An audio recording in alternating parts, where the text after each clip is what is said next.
تو ایک اعتراض جو بعض احباب کی طرف سے آتا ہے وہ یہ ہے کہ صحیح ہے، آپ زمانے کے امام پر اعتقاد رکھتے ہیں، عقیدہ رکھتے ہیں، انہیں مانتے ہیں، انہیں اپنے ایمان کا حصہ قرار دیتے ہیں، اصول دین کا حصہ قرار دیتے ہیں، لیکن یہ جتنی بھی روایتیں موجود ہیں یہ آپ کی کتابوں میں ہیں، دوسرے مکاتب فکر کی کتابوں میں نہیں ہیں۔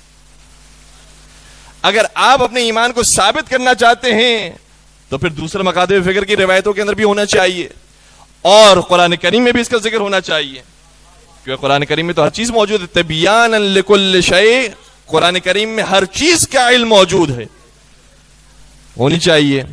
اچھا، اس سوال کو میں زیادہ آگے نہیں بڑھاؤں گا کیونکہ مجھے اس سے زیادہ مشکل سوال کی طرف آگے بڑھنا ہے۔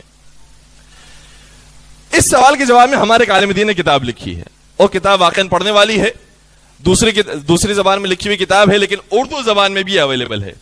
اس کتاب کا نام کیا ہے؟ اس کتاب کا نام بڑا خوبصورت ہے، مہدی فی القرآن۔ امام مہدی کا ذکر قرآن کریم میں، اور کتنی آیتوں میں بیان کیا انہوں نے؟ 106 آیتیں، 106 آیتیں زمانے کے امام کے بارے میں نازل ہوئی ہیں، اور ان 106 آیتوں کی تفسیر کے اندر جو روایتیں انہوں نے لے کر آئے ہیں وہ سب کے سب اہل سنت منابع سے ہیں۔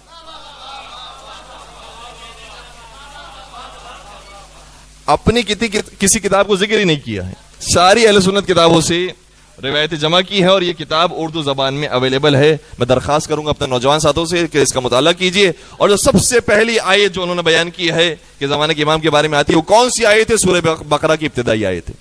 بسم اللہ الرحمن الرحیم، الف لام میم ذالک الکتاب لا ریب فیہ ھدی للمتقین الذین یؤمنون بالغیب۔ یہ کتاب ہے جس میں کوئی شک نہیں ہے، اور یہ ہدایت ہے متقین کے لیے۔ متقین کی شان کیا ہے؟ متقین کی شان ہی یہ ہے کہ وہ غیب پر ایمان رکھتے ہیں،